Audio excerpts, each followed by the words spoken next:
Hi, this is Charlie, and I retired off the Tahoe National Forest. And I want to tell you that Elon Musk doesn't know anything about any of the agencies that he's screwing up. On the forest, everybody jumps in when there's a fire, not just the firefighters. I was an illustrator and a cartographer. When there's a fire on my forest, I end up at the fire camp sharpening tools. Purchasing ladies that work in the office end up driving pickup trucks to deliver goods that are needed at the fire camp. Please, don't let somebody who is an absolute ignoramus, if you will, be in control of the employees who do know what they're doing. Thank you. I'm Debbie, and I'm a trustee in a school district, and I am ticked off that Trump is doing away with the Department of Education. Education is the one place where there's a level ground where anybody can make it, and the Department of Education helps that by helping special needs children. How dare him take it away? Hi, I'm Teresa. I'm here to talk to Kevin Kiley and get him to take the word and stand up to Trump and Elon Musk and understand that everybody out here has their own personal problems. And I think with the recent threats to the cuts for Medicare and Medi-Cal and Social Security, then we're going to have people on the streets starving. You recently cut the food bank too, which was my backup when you were going to cut the SNAP program. So now I don't have a backup when the SNAP goes away. I was recently widowed, and before that I spent 6 years taking care of my husband, who could not get up out of bed by himself. I couldn't leave him at home to work outside the house unless I hired somebody, and I couldn't do that. So I was hired through IHSS, a wonderful program that allowed me to stay home and take care of him, to do everything that he needed, to crank him on a hoist out of bed in the morning, to put him back to bed at night, to change his diapers, to give him suppositories, to give him medications. But it was only because, I can't hold it steady now. It was only because those programs were available to us at the time, and he couldn't handle doing it by himself. To get the medical care he needed, he couldn't make the phone calls. He couldn't go out and take a drive 50 miles when he was in severe pain, and had to have a wheelchair-accessible van that cost $10,000 for a new lift for it, because you get a new wheelchair and then the lift in the van won't lift the new chair. So $10,000 later, I've been borrowing from family to afford that. Then the pain for him to get to Sacramento for care when you live in a remote area already is difficult as hell. And he could not handle making decisions on his own.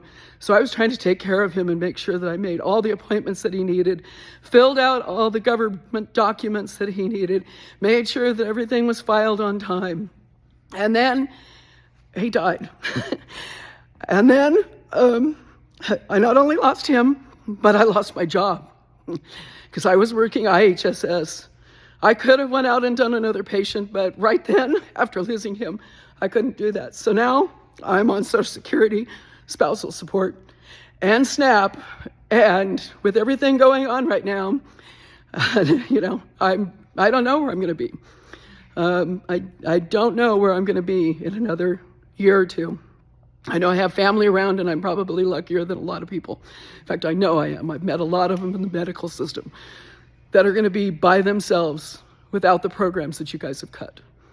So get on the ball, get your ass out there, and get Trump out of office. Impeach him now. Hi, yes, my name is Cliff. And I spent my life here in California. And I had to go through special education, through getting an IEP, and having a specialist help me just to get through school. Every year was a struggle. And I ended up going off to college and was able to do things that helped people.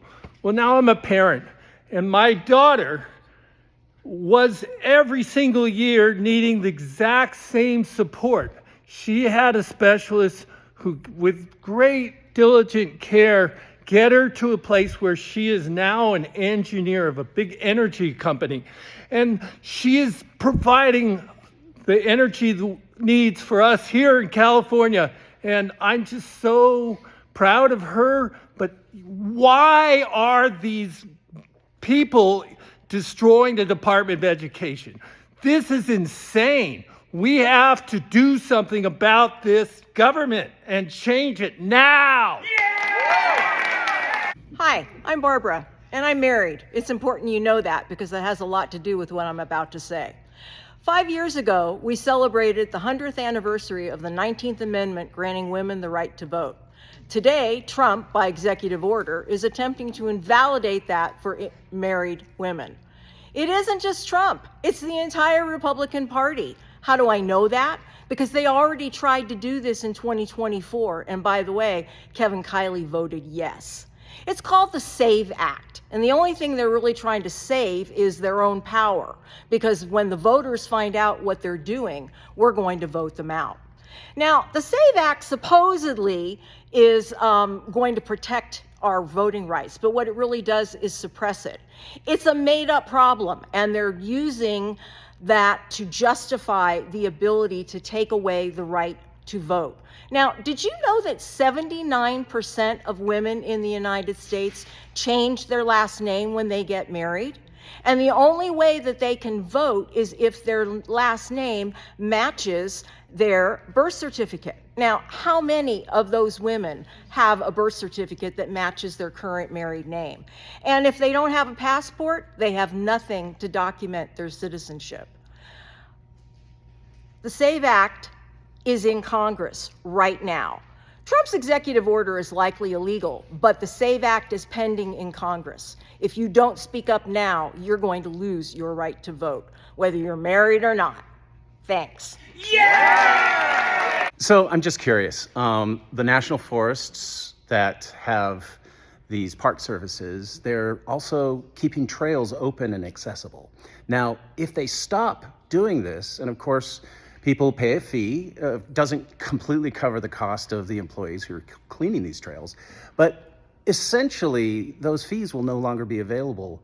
But the trails also provide access for firefighters to get a very fast approach at the start of a fire. And without those trails, another thing is the tourists that's generated in those areas, the tourism, restaurants and so forth, their tax revenue that helps the community, wouldn't that sort of disappear if the tourists aren't having access to these parks that also provide access to firefighters? Just wondering. Hi, my name is Pat. I've been a career educator my entire life. I was a teacher, a board member, and an administrator in a middle school. And that's not easy. One of the things my responsibility was to sit in on every special education conference meeting. Was it easy? No, but it was required because of the Department of Education had the IDEA program. So every kid got something that was specific to them, the environment they needed, and the help that they needed. Now, I also have some family members that are required to be in special education too. I am afraid for them. Our president wants to get rid of the Department of Education. My congressperson, Kevin Kiley, has voted against the Department of Education. What's to guarantee that my family and all those other kids are going to get the help they need no matter what state they're in? It shouldn't rely on a good state or a bad state. Everybody should have what they need. Keep the Department of Education. Thanks. Climate change is gaining momentum. Each human generation will feel almost a degree Fahrenheit warmer than the generation before. Plants and animals are a lot more sensitive to the change, and so is the weather. It is our wasteful behavior that's causing this tragedy, and if we don't turn it around, it will be a tragedy. Don't waste energy. What is Congress doing about this? What is our Congressman, Kevin Kiley, doing about this? Nothing. You can write to him. Okay, thanks. My name is Alice. I got a message from a young friend of mine in Uganda. It said, "Mama, Trump has closed our hospitals. My mother can't get her medicine. His mother has HIV/AIDS and TB and has been helped by doctors at the local hospital, which is funded by USAID PEPFAR. I know many women and children in Uganda and Kenya with HIV/AIDS. They will die without their medicine. An abrupt shutdown of USAID is brutal. They are scared. Please restore USAID. The world is depending on us." Hey, I'm Sean. I'm a constituent of Kevin Kiley's. I live in District 3, and I got a story to tell, which is my 14-year-old just took his Constitution test, which is required in junior high, and I'm very proud that he got 98% right, which was awesome, yes. And I was sort of telling him about the stuff that Elon Musk is doing and DOGE and all that, and he goes, "Daddy, how is that legal?" I was like, I don't know. I'll ask my member of Congress. So that's what I'm doing. On behalf of my 14-year-old, you used to be a teacher.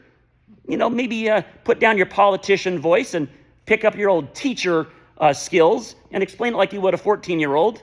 How is this legal? How is this constitutional? And the crowd goes wild.